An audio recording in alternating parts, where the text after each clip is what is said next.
Selamat malam. Saat ini saya akan melanjutkan membaca 1 Korintus, yaitu dari 1 Korintus yang ke-8 tentang persembahan berhala. Tentang daging persembahan berhala kita tahu, kita semua mempunyai pengetahuan. Pengetahuan yang demikian membuat orang menjadi sombong, tetapi kasih membangun. Jika ada seorang menyangka bahwa ia mempunyai sesuatu pengetahuan, maka ia belum juga mencapai pengetahuan sebagaimana yang harus dicapainya. Tetapi orang yang mengasihi Allah, ia dikenal oleh Allah. Tentang hal makan daging persembahan berhala, kita tahu tidak ada berhala di dunia dan tidak ada Allah lain daripada Allah yang esa. Sebab sungguh pun ada apa yang disebut Allah, baik di surga maupun di bumi, dan memang benar ada banyak Allah dan banyak Tuhan yang demikian. Namun bagi kita hanya ada satu Allah saja, yaitu Bapa, yang daripadanya berasal segala sesuatu dan yang untuk Dia kita hidup, dan satu Tuhan saja, yaitu Yesus Kristus, yang olehnya segala sesuatu telah dijadikan dan yang karena Dia kita hidup. Tetapi bukan semua orang yang mempunyai pengetahuan itu. Ada orang yang karena masih terus terikat pada berhala-berhala, makan daging itu sebagai daging persembahan berhala. Dan oleh karena hati nurani mereka lemah, hati nurani mereka itu dinodai olehnya. Makanan tidak membawa kita lebih dekat kepada Allah. Kita tidak rugi apa-apa kalau tidak kita makan, dan kita tidak untung apa-apa kalau kita makan. Tetapi jagalah supaya kebebasanmu ini jangan menjadi batu sandungan bagi mereka yang lemah. Karena apabila orang melihat engkau yang mempunyai pengetahuan sedang duduk makan di dalam kuil berhala, bukankah orang yang lemah hati nuraninya itu dikuatkan untuk makan daging persembahan berhala? Dengan jalan demikian orang yang lemah, yaitu saudaramu, yang untuknya Kristus telah mati, menjadi binasa karena pengetahuanmu. Jika engkau secara demikian berdosa terhadap saudara-saudaramu dan melukai hati nurani mereka yang lemah, engkau pada hakikatnya berdosa terhadap Kristus. Karena itu, apabila makanan menjadi batu sandungan bagi saudaraku, aku untuk selama-lamanya tidak akan mau makan daging lagi, supaya aku jangan menjadi batu sandungan bagi saudaraku.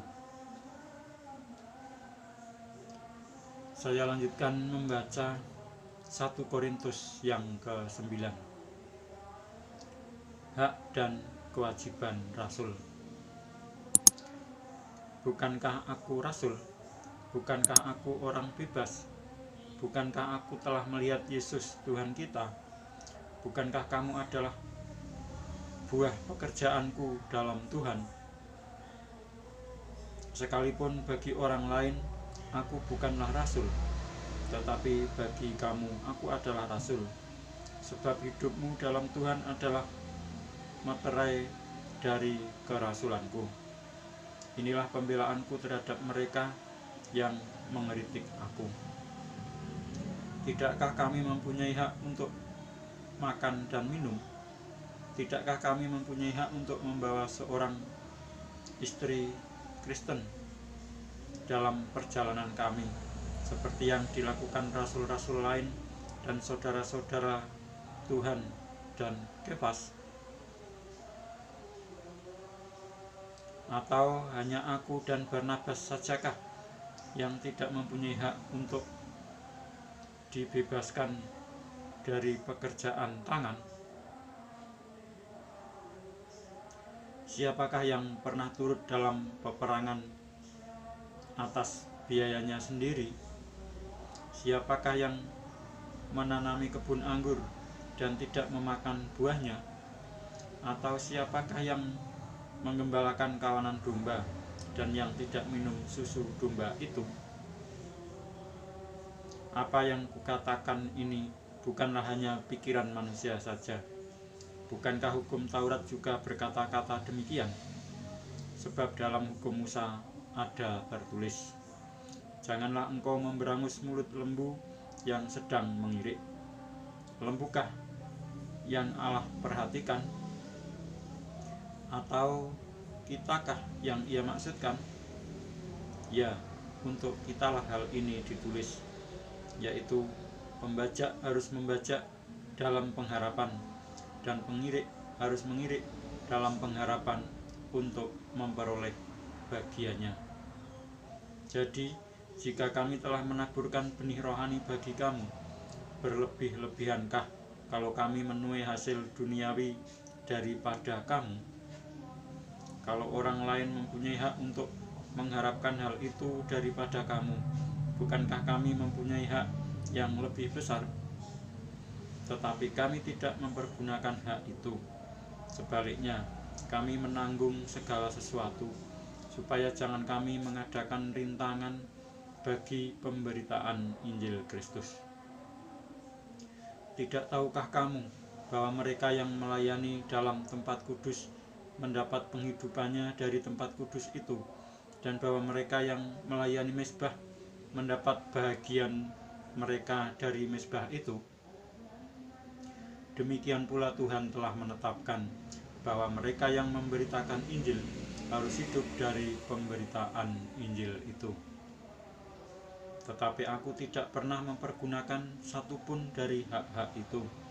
Aku tidak menulis semuanya ini, supaya aku pun diperlakukan juga demikian.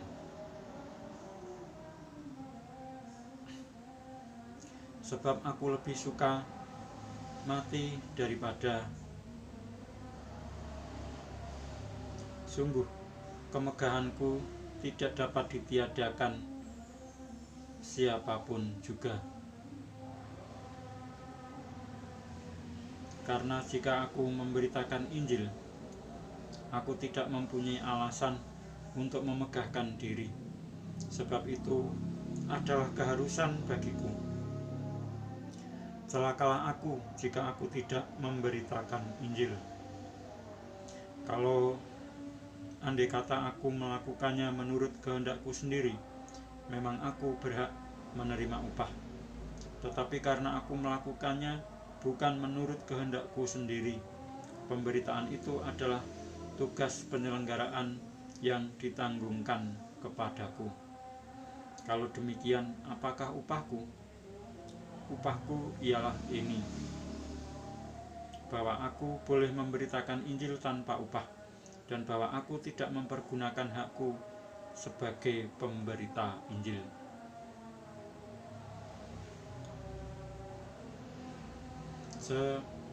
Saya ulangi, sungguh pun aku bebas terhadap semua orang.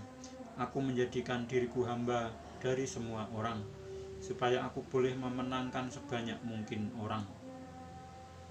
Demikianlah bagi orang Yahudi, aku menjadi seperti orang Yahudi, supaya aku memenangkan orang-orang Yahudi. Bagi orang-orang yang hidup di bawah hukum Taurat, aku menjadi seperti orang yang hidup di bawah hukum Taurat, sekalipun aku sendiri tidak hidup di bawah hukum Taurat, supaya aku dapat memenangkan mereka yang hidup di bawah hukum Taurat. Bagi orang-orang yang tidak hidup di bawah hukum Taurat, aku menjadi seperti orang yang tidak hidup di bawah hukum Taurat, sekalipun aku tidak hidup di luar hukum Allah, karena aku hidup di bawah hukum Kristus, supaya aku dapat memenangkan mereka yang tidak hidup di bawah hukum Taurat. Bagi orang-orang yang lemah, aku menjadi seperti orang yang lemah, supaya aku dapat menyelamatkan mereka yang lemah. Bagi semua orang, aku telah menjadi segala-galanya, supaya aku sedapat mungkin memenangkan beberapa orang dari antara mereka. Segala sesuatu ini aku lakukan karena Injil, supaya aku mendapat bagian dalamnya.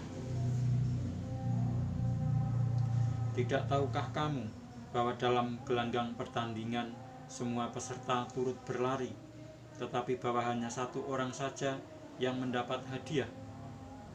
Karena itu, larilah begitu rupa sehingga kamu memperolehnya. Tiap-tiap orang yang turut mengambil bagian dalam pertandingan menguasai dirinya dalam segala hal.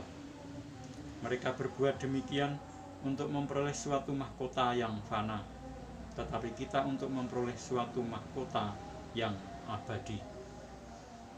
Sebab itu aku tidak berlari tanpa tujuan, dan aku bukan petinju yang sembarangan saja memukul, tetapi aku melatih tubuhku dan menguasainya seluruhnya, supaya sesudah memberitakan Injil kepada orang lain, jangan aku sendiri ditolak. Saya lanjutkan membaca 1 Korintus yang ke-10. Israel sebagai suatu peringatan. Aku mau supaya kamu mengetahui, saudara-saudara, bahwa nenek moyang kita semua berada di bawah perlindungan awan, dan bahwa mereka semua telah melintasi laut. Untuk menjadi pengikut Musa, mereka semua telah dibaptis dalam awan dan dalam laut. Mereka semua makan makanan rohani yang sama, dan mereka semua minum minuman rohani yang sama, sebab mereka minum dari batu karang rohani yang mengikuti mereka, dan batu karang itu ialah Kristus. Tetapi sungguh pun demikian, Allah tidak berkenan kepada bagian yang terbesar dari mereka, karena mereka ditewaskan di padang gurun. Semuanya ini telah terjadi sebagai contoh bagi kita, untuk memperingatkan kita, supaya jangan kita menginginkan hal-hal yang jahat seperti yang telah mereka perbuat, dan supaya jangan kita menjadi penyembah-penyembah berhala, sama seperti beberapa orang dari mereka, seperti ada tertulis, maka duduklah bangsa itu untuk makan dan minum, kemudian bangunlah mereka dan bersukaria. Janganlah kita melakukan percabulan seperti yang dilakukan oleh beberapa orang dari mereka, sehingga pada satu hari telah tewas 23.000 orang.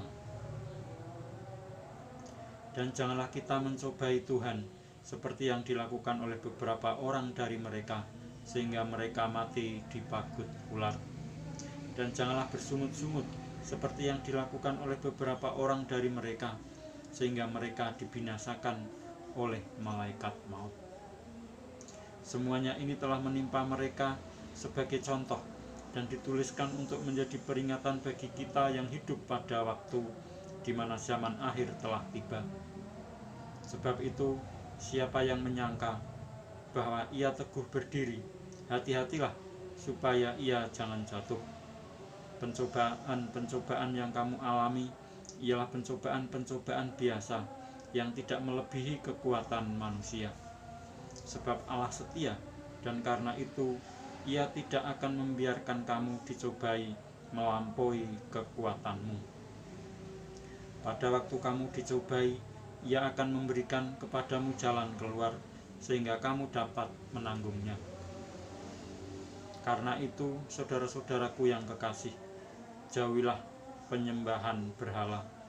Aku berbicara kepadamu sebagai orang-orang yang bijaksana.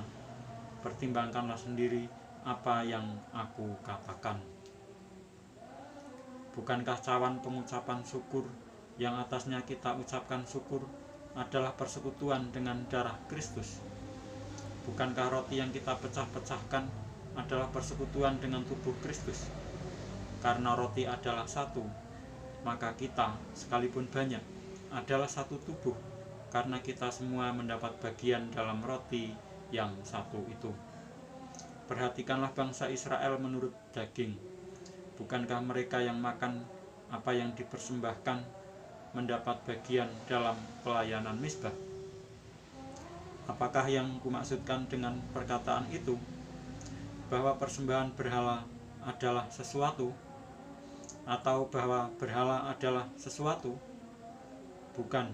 Apa yang kumaksudkan ialah bahwa persembahan mereka adalah persembahan kepada roh-roh jahat, bukan kepada Allah. Dan aku tidak mau bahwa kamu bersekutu dengan roh-roh jahat. Kamu tidak dapat minum dari cawan Tuhan dan juga dari cawan roh-roh jahat. Kamu tidak dapat mendapat bagian dalam perjamuan Tuhan dan juga dalam perjamuan roh-roh jahat. Atau maukah kita membangkitkan cemburu Tuhan? Apakah kita lebih kuat daripada Dia? Segala sesuatu diperbolehkan, benar, tetapi bukan segala sesuatu berguna. Segala sesuatu diperbolehkan, benar, tetapi bukan segala sesuatu membangun. Jangan seorang pun yang mencari keuntungannya sendiri, tetapi hendaklah tiap-tiap orang mencari keuntungan orang lain. Kamu boleh makan segala sesuatu yang dijual di pasar daging tanpa mengadakan pemeriksaan karena keberatan-keberatan hati nurani, karena bumi serta segala isinya adalah milik Tuhan. Kalau kamu diundang makan oleh seorang yang tidak percaya dan undangan itu kamu terima, makanlah apa saja yang dihidangkan kepadamu tanpa mengadakan pemeriksaan karena keberatan-keberatan hati nurani. Tetapi kalau seorang berkata kepadamu, itu persembahan berhala, janganlah engkau memakannya, oleh karena dia yang mengatakan hal itu kepadamu dan karena keberatan-keberatan hati nurani. Yang aku maksudkan dengan keberatan-keberatan bukanlah keberatan-keberatan hati nuranimu sendiri, tetapi keberatan-keberatan hati nurani orang lain itu. Mungkin ada orang yang berkata, mengapa kebebasanku harus ditentukan oleh keberatan-keberatan hati nurani orang lain? Kalau aku mengucap syukur atas apa yang aku turut memakannya, mengapa orang berkata jahat tentang aku karena makanan yang atasnya aku mengucap syukur? Aku menjawab, jika engkau makan, atau jika engkau minum, atau jika engkau melakukan sesuatu yang lain, lakukanlah semuanya itu untuk kemuliaan Allah. Janganlah kamu menimbulkan syak dalam hati orang, baik orang Yahudi atau orang Yunani maupun jemaat Allah.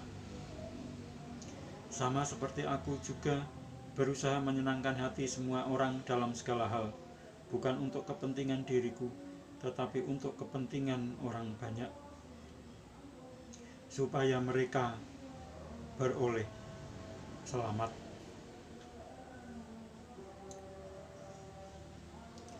Demikianlah saya telah membaca 1 Korintus sampai dengan 1 Korintus yang ke-10, dan saya akan melanjutkan membaca 1 Korintus berikutnya, yaitu 1 Korintus 11 pada kesempatan berikutnya. Sekian, terima kasih.